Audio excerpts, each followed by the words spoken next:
Assalamu alaikum wa rahmatullahi wa barakatuh. Dear learners, I do expect that Allah has kept all of you high and hearty. Alhamdulillah, I'm quite okay by His grace. প্রিয় শিক্ষার্থীবৃন্দ, আমি আশা রাখি আপনারা মহান আল্লাহর অশেষ মেহেরবানিতে ভালো আছেন, সুস্থ আছেন। আলহামদুলিল্লাহ, আমিও ভালো আছি। The learners, you know that we have been practicing the rules of simple complex compound. আপনারা জানেন যে আমরা সিম্পল কমপ্লেক্স কম্পাউন্ডের নিয়ম আলোচনা করছি। We have learned a great deal of rules of simple complex compound. আমরা অসংখ্য নিয়ম আলোচনা করেছি। আমরা ইতিমধ্যেই ব্যতিক্রম নিয়ম আলোচনা করেছি। Just two rules have been discussed before you. আমরা দুটি নিয়ম আলোচনা করেছি ব্যতিক্রম নিয়ম। আমরা আরও অসংখ্য ব্যতিক্রম নিয়ম আলোচনা করব। Today we are going to discuss other exceptional rules. আপনারা এগুলো ভালো মতো লিখবেন ইনশাআল্লাহ এবং আমরা এক্সাম্পলের মাধ্যমে এগুলো বোঝার জানার চেষ্টা করব। And my request is to you, you will try to practice more and more from model questions from test papers. আপনারা বেশি বেশি করে এগুলো যখন সলভ করবেন তখন আপনাদের জন্য it will be very easy for us to understand. আপনারা বুঝতে অবশ্যই সুবিধা হবে ইনশাআল্লাহ। আমাদের কোনো কমপ্লেক্স সেন্টেন্সে যদি এরকম থাকে the boy who stands there is my friend. Okay.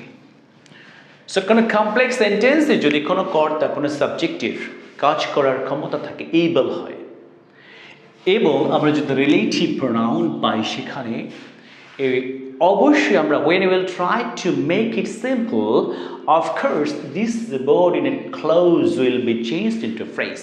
তাহলে আমরা এটাকে কিভাবে করব? যদি কর্তা কাজ করতে সক্ষম হয় সেক্ষেত্রে এটা তুলে দিয়ে এই ভার্বটা যেটা থাকবে, এখানে ফাইনাইট ভার্ব কি ইজ মাই ফ্রেন্ড, এই বাকি অংশটুকু এই যে হু স্ট্যান্ডস দেয়ার এটাকে আমরা ফ্রেজ বানাবো। তাহলে এই ভার্বটার সাথে আমরা কি যুক্ত করব? ING, the boy standing there, বাকি ফাইনাইট ভার্ব যা আছে তাই, is my friend, principal clause যা আছে তাই। এবং আমরা যে আইএনজি যুক্ত করলাম এটা কিন্তু আমাদের কন্টিনিউয়াসের জন্য না, আমাদের ওনলি ফর সিম্পল সেন্টেন্স। আমরা জানি যে সিম্পল সেন্টেন্সে there is only one finite verb বাদে বাকিটার সাথে আমরা এখানে কি করলাম? আইএনজি যুক্ত করলাম। তাহলে আমি যদি লিখি the boy who works hard, কি হবে? The boy working hard. The birds which come to our country, the birds coming to our country. তো এরকম কর্তা যদি নিজে নিজে কাজ করতে পারে তখন এটা তুলে দিয়ে ভার্বের সাথে আমরা কি যুক্ত করব? আইন যুক্ত করব। আর কম্পাউন্ড তো আমরা জানি খুবই সোজা, কম্পাউন্ড আমরা অবশ্যই কমপ্লেক্স থেকে করব, এটা উঠে দিব, রিলেটিভ প্রোনাউনটা তুলে দেব। The boy stands there and he is my friend. আমাদের অবশ্যই যেহেতু আরেকটা we have to make another clause, এই জন্য আমাদের অবশ্যই সাবজেক্ট দিতে হবে and he is my friend. আমি যদি লিখি the marker which writes well is favourite to me, the marker writing well. Okay, তো আমাদের এভাবে আমরা যদি কি শিখলাম যে কোনো কর্তা যদি কাজ করতে সক্ষম হয়, সিম্পল করার সোজা নিয়ম হচ্ছে এটা উঠাই দিয়ে ভার্বের সাথে কি করবো? আইএনজি যুক্ত করবো। Okay, the birds which come to our country in winter are called migratory birds. The birds coming to our country in winter are called migratory birds. তাহলে কর্তা যদি কাজ করতে সক্ষম হয় এটা তুলে দিয়ে সিম্পলের সোজা নিয়ম হচ্ছে ফাইনাইট ভার্ব বাদে বাকির সাথে কি করতে হয়? আইএনজি যুক্ত করতে হয়।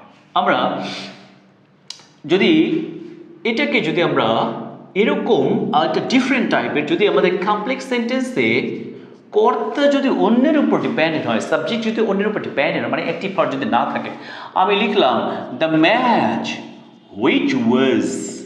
which was held yesterday was exciting.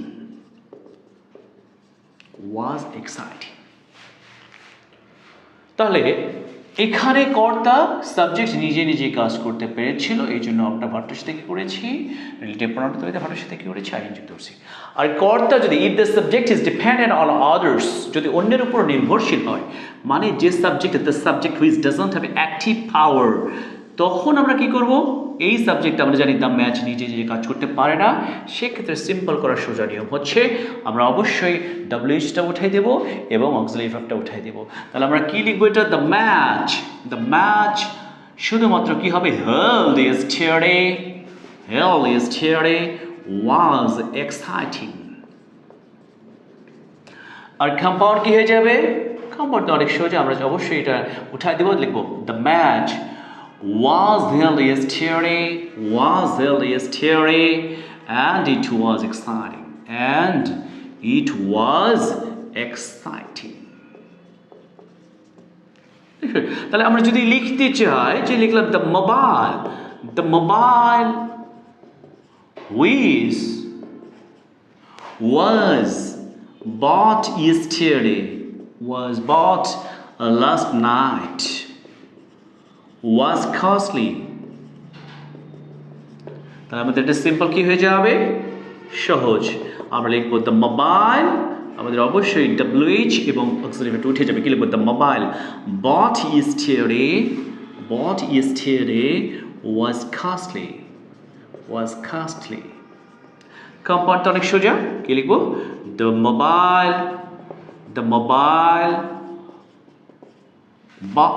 was bought last night.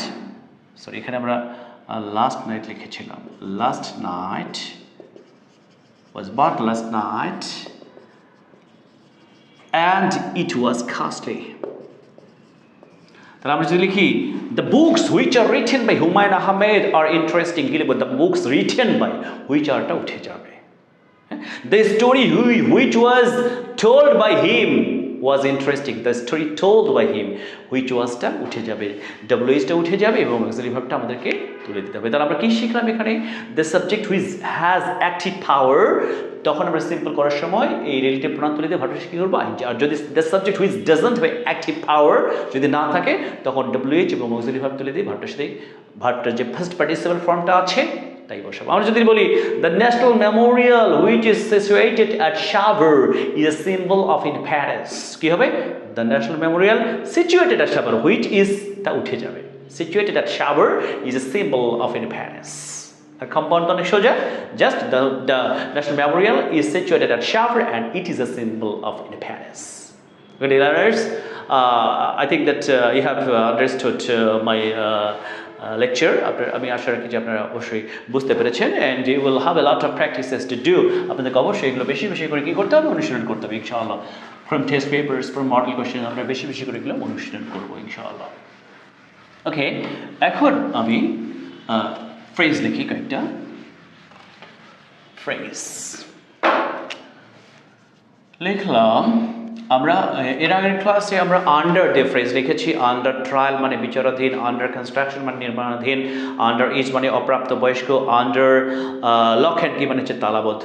আমরা বাহাইন্ডও শিখেছি, বাহাইন্ড দ্য সিন মানে গোপনে, বাহাইন্ড টাইম মানে দেরিতে, বাহাইন্ড দ্য স্ক্রিন মানে হচ্ছে পর্দার আড়ালে, আর বাহাইন্ড ওয়ান্স ব্যাক মানে কারো অনুপস্থিতিতে। আজকে আমরা শিখব বিয়ন্ড দিয়ে। বিয়ন্ড এটা একটা কম্পাউন্ড প্রিপোজিশন। আমরা লিখলাম বিয়ন্ড মেজার মানে পরিমাপ করা, আর বিয়ন্ড মেজার মানে যেটা পরিমাপ করা যায় না, অপরিসীম। আমরা লিখলাম যে বিয়ন্ড অথবা বেগার ডেসক্রিপশন এর অর্থ হচ্ছে বর্ণনাতীত অথবা অবর্ণনীয়। His misery is beyond description. আচ্ছা, আমি তো লিখি যে বিয়ন্ড ডাউট এর অর্থ হচ্ছে নিঃসন্দেহে, যেটাতে কোনো সন্দেহ নেই। আর আমরা লিখলাম যে বিয়ন্ড অথবা অ্যাবাভ ওয়ান্স মিনস এর অর্থ হচ্ছে সামর্থ্যের বাইরে। It is beyond my means to buy a car, it's beyond my means to go there. আরেকটা আছে বিয়ন্ড ডিসপিউট মানে হচ্ছে অবিসংবাদিত। Beyond dispute অবিসংবাদিত। যেমন শেরে বাংলায় K Fazlul Huq, Maulana Bhasani, Bangabandhu Sheikh Mujibur Rahman was beyond dispute a great leader. এগুলো হচ্ছে বিয়ন্ড মেজর অপরিসীম, বিয়ন্ড অথবা বেগার ডেসক্রিপশন অবর্ণনীয় বা বর্ণনাতীত, বিয়ন্ড ডাউট নিঃসন্দেহে, বিয়ন্ড অথবা অ্যাবাভ ওয়ান্স মিনস সামর্থ্যের বাইরে, আর বিয়ন্ড ডিসপিউট মানে হচ্ছে অবিসংবাদিত। Okay, I have written 5 phrases by using beyond.